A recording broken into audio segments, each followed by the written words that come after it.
So, you say when you have your clutch pulled and the pin set that the bike won't sit there and idle, but it used to. It keeps trying to pull itself forward. Or your problem could be when you're sitting at a stoplight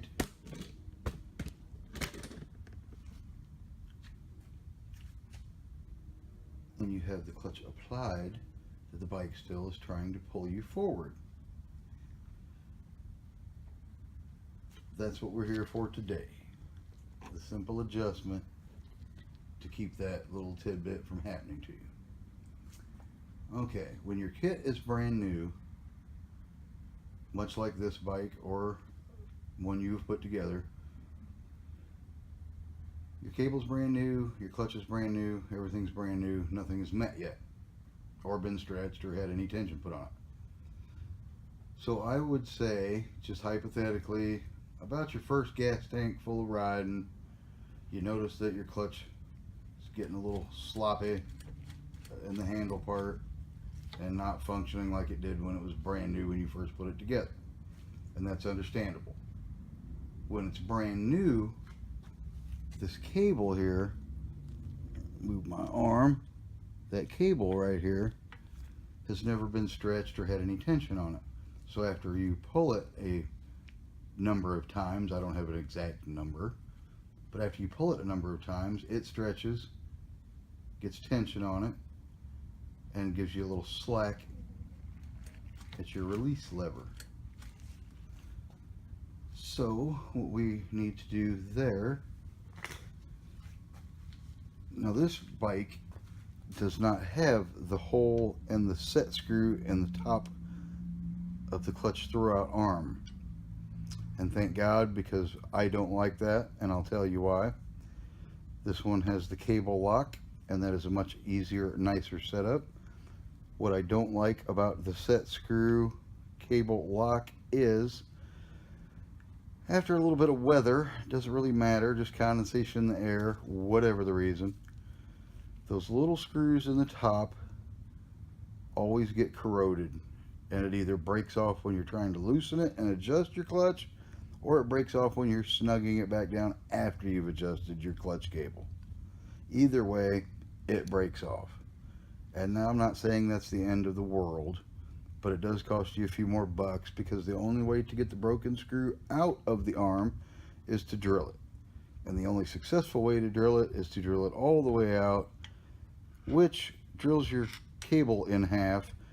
Not only now do you have to buy the clutch cable lock, but you have to buy the new clutch cable, because it got killed drilling out the arm.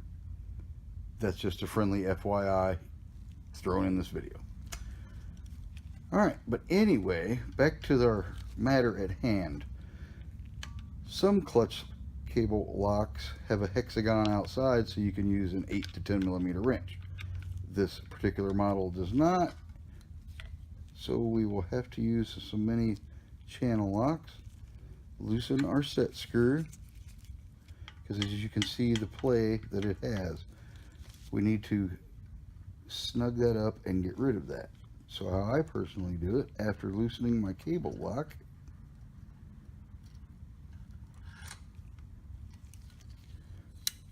when my channel locks actually work, I will pull the tension out just like so, snug, nothing really super hard, just take the tension out of the cable and the arm and reset my cable lock screw.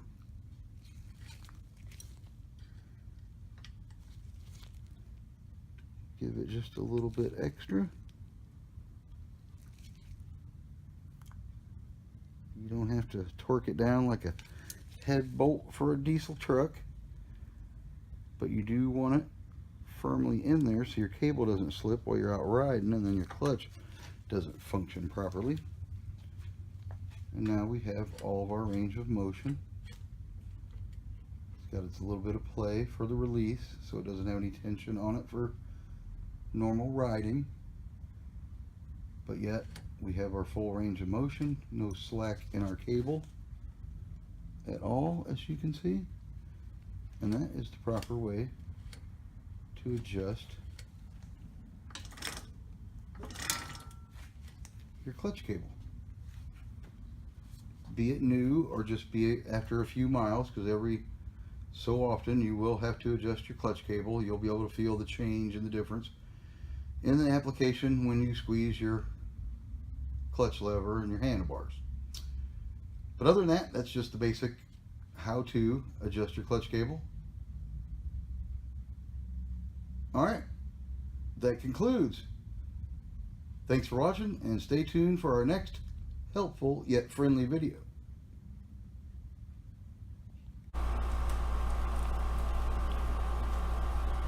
I would like to throw an added note on the clutch release lever position. So guys with older bikes that are having problems understand what problems they may be having.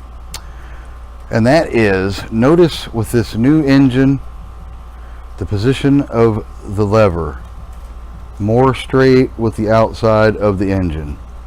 As time goes on and you get multiple miles on there, just like a car, clutches wear out from wear and tear in normal use, and as you have to keep adjusting your clutch, the lever will rotate and it'll finally end up over in this neighborhood.